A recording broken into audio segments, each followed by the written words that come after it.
Victoire sur l'accusateur. Nous lisons dans l'Ancien Testament, dans le livre de Zacharie, le chapitre 3, le verset 1, où il est écrit « Il me fit voir Josué, le souverain sacrificateur, debout devant l'ange de l'Éternel, et Satan qui se tenait à sa droite pour l'accuser. » Dans l'Ancien Testament, le prophète Zacharie décrit une scène étonnante où le diable se présente devant Dieu pour accuser un serviteur de Dieu, le sacrificateur Josué.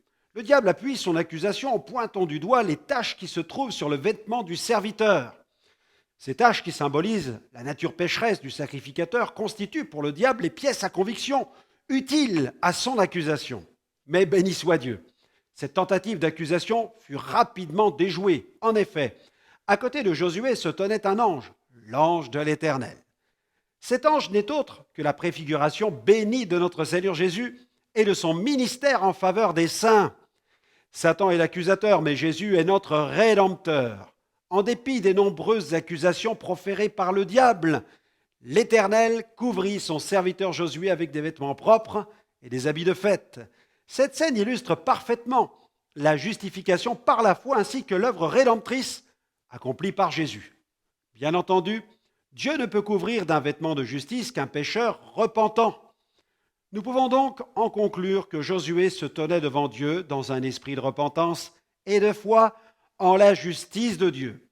Toutes les tentatives d'accusation de Satan se sont avérées inefficaces. S'il est vrai que le chrétien n'est pas parfait, la justification, quant à elle, est parfaite. Celui qui croit en Jésus est revêtu d'un vêtement blanc. Ce vêtement symbolise la pureté et la sainteté.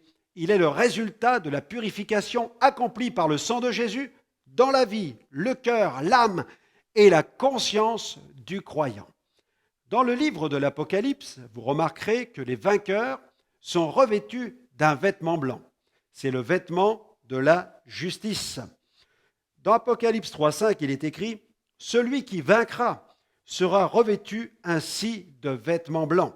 Je n'effacerai point son nom du livre de vie et je confesserai son nom devant mon Père et devant ses anges. » En Christ, nous avons cette justification, cette promesse de justification.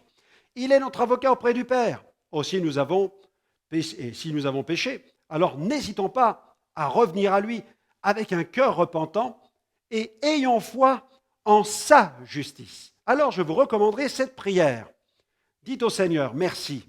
Merci Seigneur, car j'ai cette assurance que si je viens repentant devant toi, alors je serai pardonné. Rien ni personne ne pourra m'accuser, car c'est toi qui me justifies.